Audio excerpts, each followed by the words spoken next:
I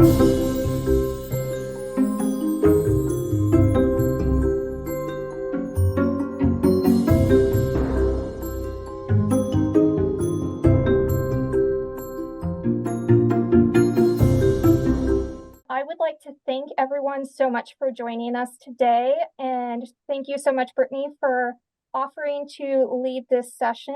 If you all don't know Brittany, she is our Director of Digital Learning, and I am super excited for her to talk to you all today over our course development offerings. So Brittany, if you could go ahead and take it over for us, that would be fantastic. Yes. Hi, everybody. I'm seeing some names in our Zoom that I feel like I've had email meetings with. So it's always nice to have some friendly names out there. I'm going to share my screen to this window. Okay. Jamie, can you give me a thumbs up that you can see that? Okay, cool. All right. So hi, I'm Brittany Moser. I'm the Director of Digital Learning Design. And this session is not going to take the full hour. I'm definitely a lot more skilled at like micro teaching than a full extended time. Probably why I didn't love being in the classroom so much when I was a classroom teacher, because I'm like, I've got to do this all day. What? But anyway, all jokes aside, primer to course development. So here's our agenda. So what we're going to talk about today and who this is really for. Number one, we'll give you a bit of an introduction to the team. I'll go and do a pretty in-depth overview of our course development process. And then I'll share some of our digital learning goals that we have that are kind of woven into the process as of now. And so who this might be helpful for is if you're new to course development or if you're considering course development, maybe you're potentially confused about the process and just need a bit of a big picture overview. Hopefully this will be helpful to you. And then just in general, if you're intrigued. So let's dive in and meet the team. So you have got me and you've got Jared Flaherty, who you all probably know and love. I'm the Director of Digital Learning Design. He's the Director of Digital Learning Technologies, and we kind of like co-direct the team together. Beneath me is Rochelle, Gwen, and Tracy. They're our instructional designers who you've probably had some email communications with, or they've helped you out with maintenance, or you've interacted with in some way. They're lovely ladies. And then we have Anne Johnson, who is a phenomenal, detail-oriented, incredible education technologist. She handles a lot of the technical side of things, a lot of integrations, any quizzes that you have in your courses. Anne's probably behind them. She is fantastic and is always willing to help us out. So that's our team. Now let's dig into the start of an overview, and I will go more in depth into each of these steps, but I want you to see the different steps that are within course development right now. Number one is we have the background end of things, the contract creation. And so this is really where the deans are submitting the request to develop a course or to redevelop a course and like the admin back-end side of things. Then we have got the actual development, the building of the course, where the CDEVs and the instructional designers collaboratively develop together, and that whole timeline is around 12 weeks. Next, we have the course review process, where it's reviewed by us, a whole team of people, and we submit feedback, revisions are completed. And then lastly, we wrap it up, we publish the course, and the course developer gets paid. So that is a high-level overview of each of the steps involved in the course development process. Now, let's unpack that a little bit and so that you have a bit more detail. So, okay, in the contract creation, so the deans submit their request to develop or redevelop the course, right? Some of the key things to know is that there's two sides to that back-end admin portion of this process, which is the department side of things. So the deans submit their request and they have their own list of priorities, and we have our own list of priorities. And so not every single course that gets submitted to be redeveloped or developed is accepted. We only have so much capacity, and so they have a list of priorities of courses that need to be worked on. And within this phase, that also includes an outline of the course, a very loose outline, the goals for the course, the core learning outcomes, the CLOs are created here as well.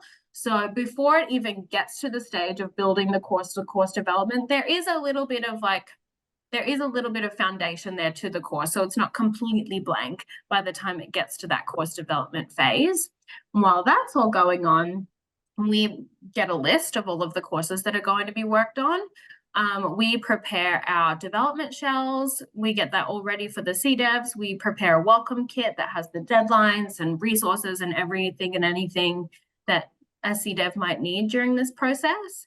We assign our instructional designers to the incoming course developers, and we make that initial touch point of communication to kick off the collaboration between our teams. Step 2, which is course development, the building phase. There are 2 phases within this phase. And so number 1 is the ground up. And so that is part 1, which is mostly led by the CDev. The idea is there as a support person, providing suggestions, and certainly just a helping hand during this phase.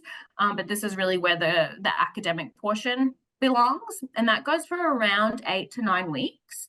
And then phase 2, and I'm going to break this down even more. Phase 2 is the wrap up and finishing touches, which is mostly led by the instructional designers. The CDev provides a tick of approval on all of our courses, of course. You know, it's their course, they're getting paid for it, and they have to teach it. So we want to make sure everybody is happy and comfortable with the course at the end of this course development. The amount of times I'm getting paid. I should get paid to say the word course in this presentation. Anyway, 4 weeks is about the timeline for that. And that's for like everything from door to door, the course is built.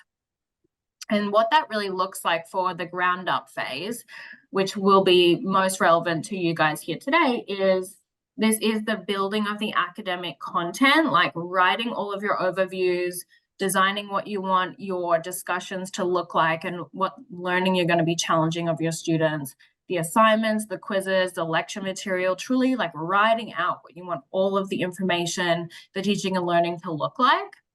You submit your textbook if you're going to be using a textbook via a JOT form, which is a new streamlined process that we have to make it a little bit less confusing, to make all of the information live in the same place, collect data on what kind of resources we're using. So that happens in this phase as well. And then we begin to prepare the lecture material in an accessible format. I should say with collaboration, there is also formal meetings that are built into this process, and that is to really ensure that we're collaborating between course developers and instructional designers. There's an initial touch point, which is where the CDevs can share their vision with the instructional designers, really what they want the course to look like, feel like. We understand each other's work styles, discuss different deadlines that we have. That's that initial meeting when we kick off a development cycle.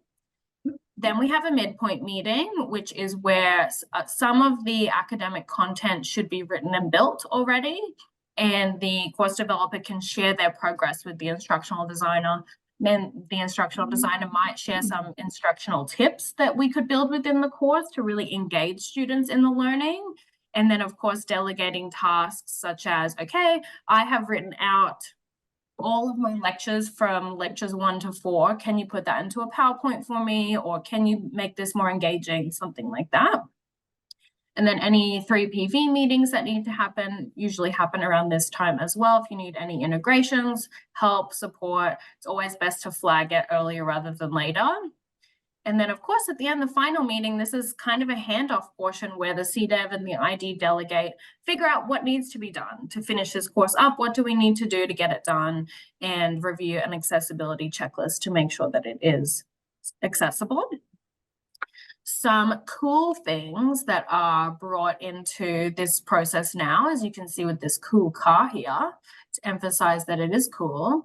The CDevs can work directly in the Canvas shell, which we're very happy about. If you have developed before, you'll know that this was a bit of a pain point for many people. And so we have a swish new template that is super easy to use, and CDevs can kind of eliminate the middleman here and start building directly in their Canvas shell. That does not have to be done. If you're not comfortable with utilizing Canvas in that way, you can still submit your content via documents similar to the old format, so that it is accessible to all types of developers, we hope. We have created a pre-prepared PARC branded, already accessible PowerPoint template, which is a mouthful to say. but it's a time saver nonetheless. So, you know, if you want to be building or writing your content directly into a PowerPoint file to save everybody time, you can definitely do that. That's available, and it's already structured so that all you need to do is plop your content straight into the PowerPoint deck, and it's set up to be accessible to a screen reader already. So you don't need to order anything.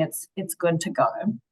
And then within this process, we also have multiple opportunities for feedback. And feedback is such a buzzword, but I welcome it and I want it. We want to know what worked well, what didn't work well, so that we can keep improving this process for you all as course developers and for us as the instructional designers. We want to make this an effective process. And I think we've made some positive changes and we want to keep on that trajectory.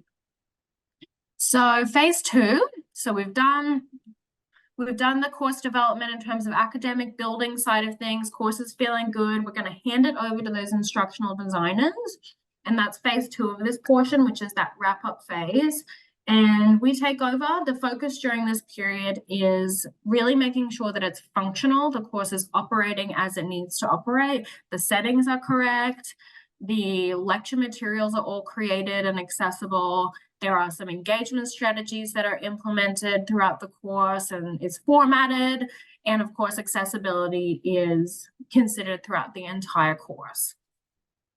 So we do those final edits, wrap it up, and then they send it off to me and Jared, or Jared and I, and we review it. And this is somewhat of a new and improved portion of the course development cycle, and that is that now we have a very transparent and a very thorough review process that involves an entire team. And that is, of course, to be the best for the students. We want it to be the best possible course that it can be.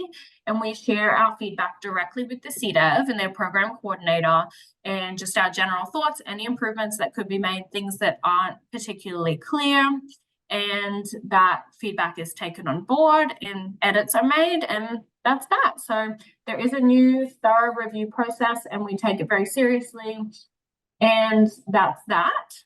Moving on to the last portion is we just give each other a high five and we are done with this development cycle. We request your feedback at this time. The course is published. We submit for you to be paid, and we keep it moving, and you can maintain the course through the maintenance process over time.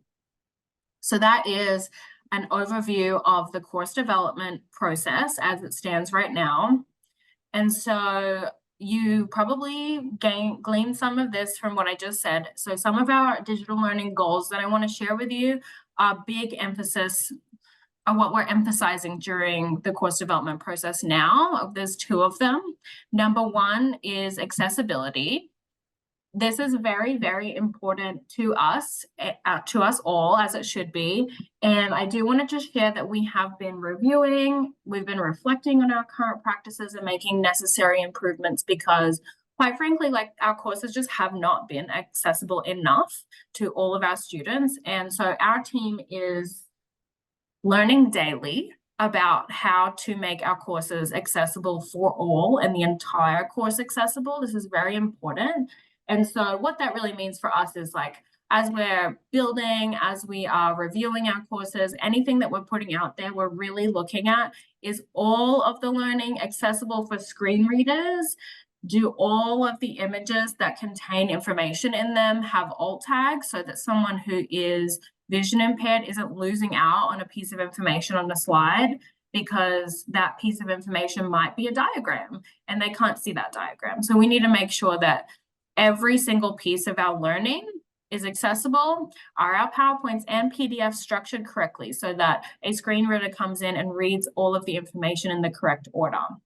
So we're constantly learning, and I don't think that is us in isolation. This is every organization that's out there is becoming significantly more aware of accessibility as an issue and a need that needs to be met.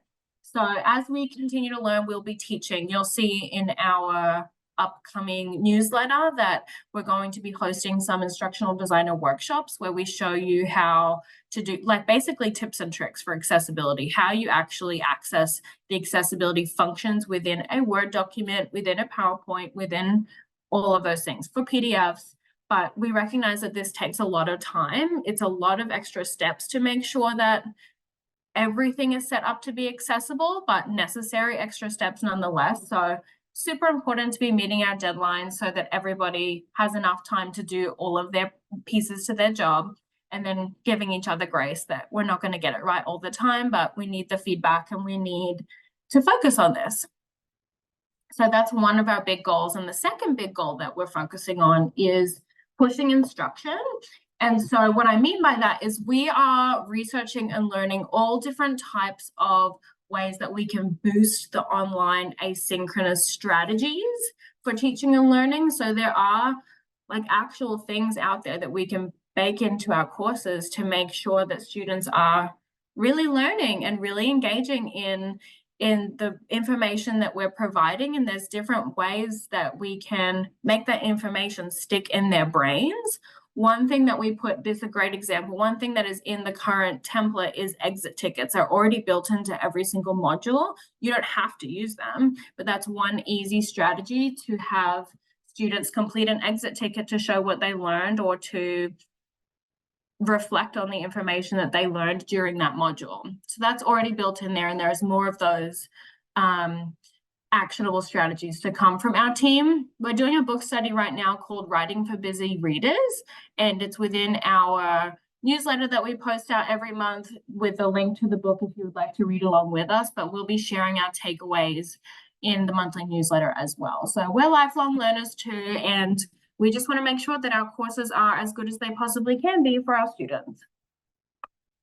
And that is the end of my presentation. That was a long time talking, so thank you all for listening, and I'm here for questions. Thank you so much, Brittany. We actually do have two questions in the chat, so I want to make sure we get to those. Okay. Well, one is from Mike Swoboda, and the other is from Sandra Abbey. How can we make our courses more accessible to mobile users? Yeah, that's a great question. And so a lot of that does come into the course design itself, making sure that as we're building it, it is responsive to different devices. And that's a piece that we're certainly responsible for. And then also making sure that any resources that we share are available to a mobile device, you know, like if that it looks the same as you open it on your computer screen as it would on your mobile, so it can switch between both. That's, yeah, so it's basically just in making sure that we structure everything and set it up correctly on the back end.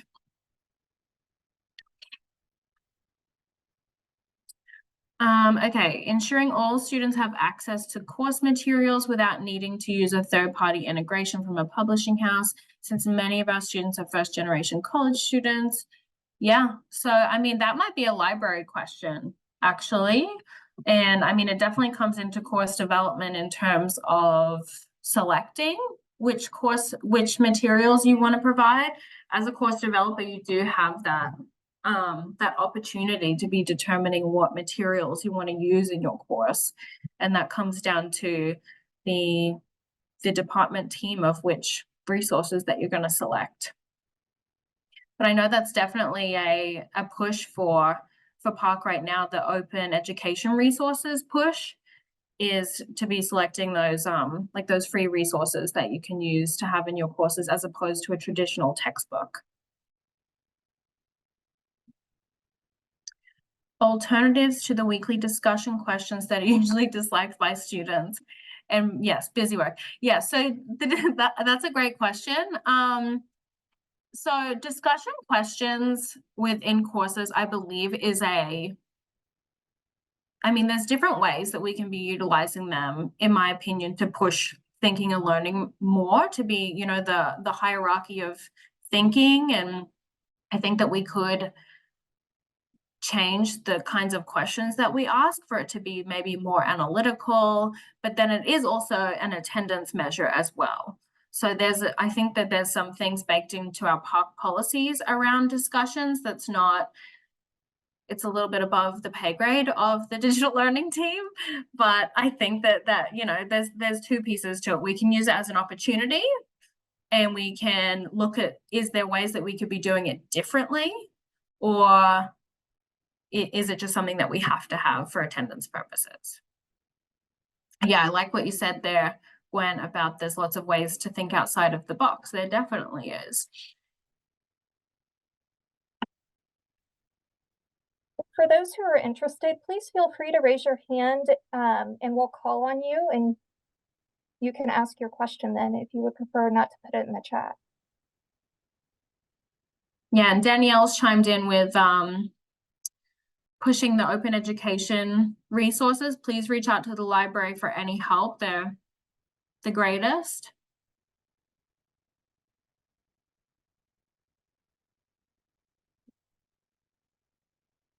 And of course, if you ever have any wonderings, you can always reach out to me, the digital learning team. We're happy to push, we're happy to push and change things. And we're definitely here to collaborate with each other.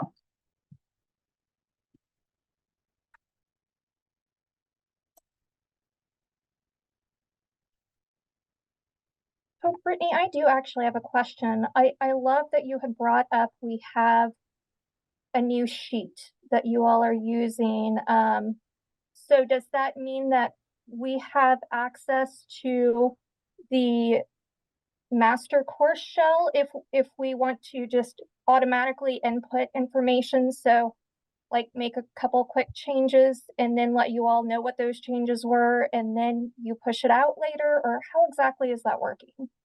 Yeah, so the maintenance process still operates the same. If you're the course developer, you still complete maintenance in the same way where I think currently you make your edits in the CDEV shell and then you would submit those changes via the maintenance process. So that's still working the same. Yeah. And of course, if you're not the CDEV and you have a suggestion for a change to the course, I would encourage you to reach out to the CDEV and make a suggestion. Brittany, may I make a comment about the third-party providers? Yeah. I have been one to use them substantially in accounting courses. Is there any way that the library can obtain access directly from the publishing house? Have you talked to the publishers about doing that? I know there would be a cost, but I wonder if anybody has explored that idea. Yeah, I know it's got great benefits for the course itself. I use Connect. I've used all of them. Pearson, McGraw-Hill. They've got great benefits to the classroom, but I know first-time students have difficulties buying books. I know that. But if Park and the publisher could work out a way to collaborate to get that access and functionality and put that in the course, it'd be a win-win situation. Just throwing it out there. I know there's lots of issues. Yeah, I think one of the things to also, I have some different roles at Park. One of the roles at Park is the regional academic director. So I'm working with campus center people teaching.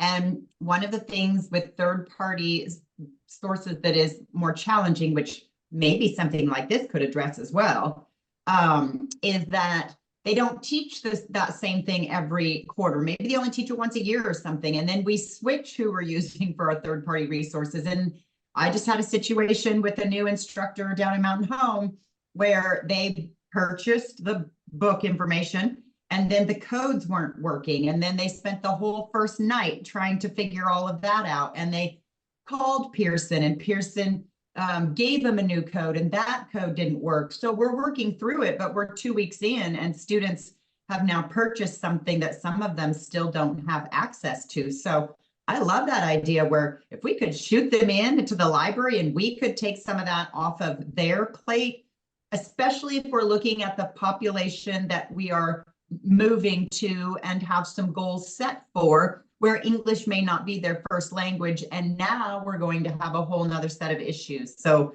I love that idea if there's something to be able to connect into the library.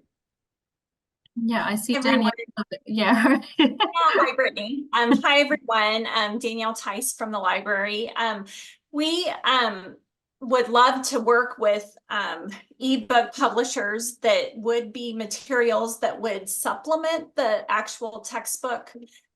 It becomes very cost prohibitive if we have to buy 500 textbooks each year with editions that come out and individuals choosing different textbooks and all of that. So the library has a policy that we don't purchase textbooks that would be edited over and over and over again. We do purchase supplemental materials, and we do have over 460,000 ebooks already in place. So I would love to work with you if you have time. We can go through the ebooks, look at the different chapters that might be relevant. So just want to put that out there. We'd love to partner with you on finding course materials, finding open educational textbooks that could be some of those that would be edited regularly, but they're freely available. So we would love to kind of talk through that as well. In terms of the courseware, Jared's online. This the library doesn't work with publishers in terms of purchasing courseware, such as something that would be used for Math 120 or courses like that. We would definitely be open to looking and seeing if supplemental course ebooks might be applicable, and I can get them in an unlimited format. I try to purchase ebooks in an unlimited format so that students can use them, multiple students can use them. However, some publishers don't play nice with libraries, and they may only allow one user at a time. And so there's a lot of factors, just Jolene, like you mentioned, like lots of factors in play here. But definitely we want to be a player at the table and help you in any way. Can I jump in for a sec here, please? Can you hear me? Yeah. Hey, this is Jared. One thing that I've been working on closely with the registrar's office, Stacy Johnson in particular, is to remove the paywall between our learning management system and the third-party courseware such as McGraw-Hill Connect, My Finance Lab. There's like 10 of them. And this removal of the paywall means the students don't have to purchase access codes. And so I have meetings with Stacy twice a week about it, and we're very much pushing forward, trying to make it so this is a reality for fall of next year. This would not only reduce the paywall so the access codes don't have to be purchased, and having to deal with access codes is terrible. And so it also greatly reduces the cost. And so I'm seeing from Mike Swoboda, and I heard from Anne about the Mountain Home, the access codes, the cost. Setting up course fees are going to prevent the access codes and going to reduce the cost, in some cases by half. Particularly with Pearson MyLabs, the costs they just plummet. And so they don't like access codes either, and they don't want to use them, and so they reduce the cost. But that's something that I'm personally very much dedicated towards.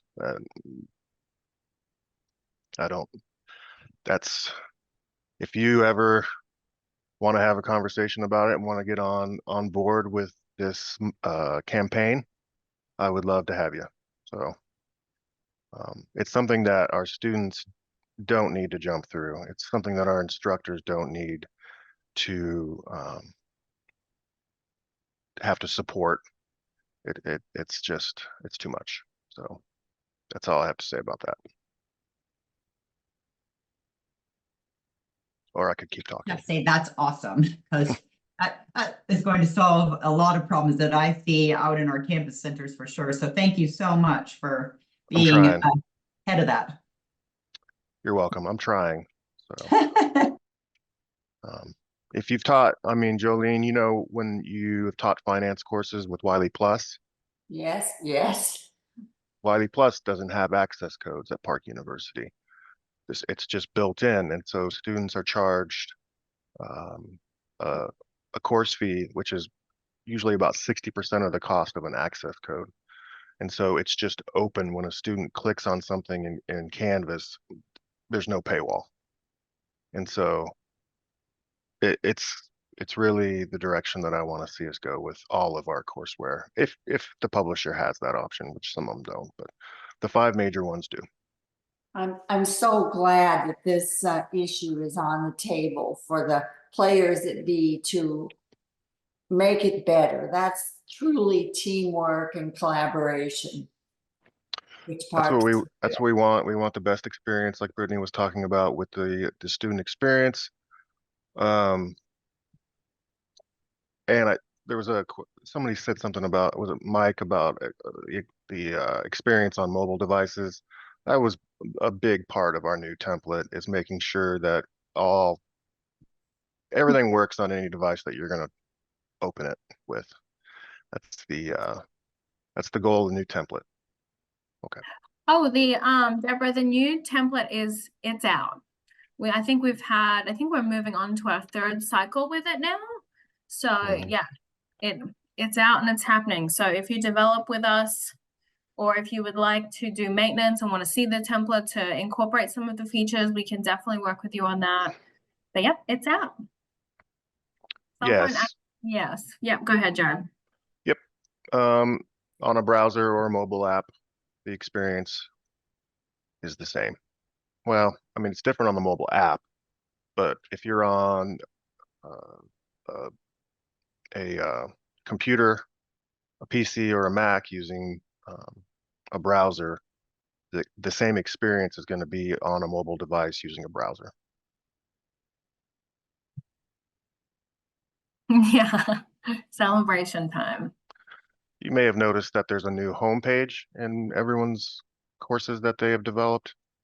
That's in response to making sure that the responsiveness to the various screen resolutions just work. Celebration time. You've been busy, Jared. Well, I like to work.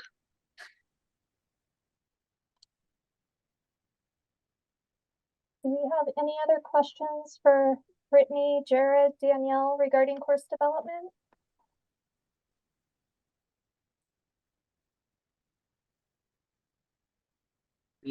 Unmute. Okay, so if I'm a course developer for 301, I believe I'm pretty much almost the only one that teaches it. So I see the things, and then, but there's not necessarily, I mean, we only do it 1 time a year, right? So we redeveloped it completely, and then we taught it in the fall, and then we updated with the maintenance. So I wouldn't anticipate that I'm going to know any more until I do it again and make sure our maintenance has kind of worked through. We don't need to submit everything each time, right? If we're not doing anything. If you do no maintenance on it, is that what Correct. you mean? Yeah, if Yeah. you don't do any maintenance on it, you don't need to submit. But even if you do, like, if you update little bits here and there, just let us know. Like through the maintenance process, just fill out the form and submit it so that at least it gets copied, to make sure that those small edits that you made end up in your live shell. Even if that means you don't get paid for it because it wasn't enough, try and just keep us in the loop so that everything is copied over properly.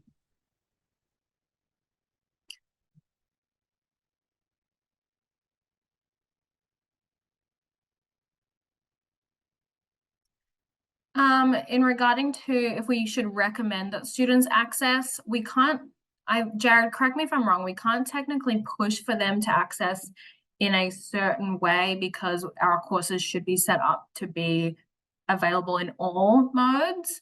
So it should be responsive regardless of a browser versus the Canvas app. Yes, there's going to be some limitations in the app, but for the most part, it's going to be the same. I always recommend a browser, but is that the question? the experience, the user experience between the app, the Canvas mobile app. Yeah. Yeah, it's largely the same. Any other questions?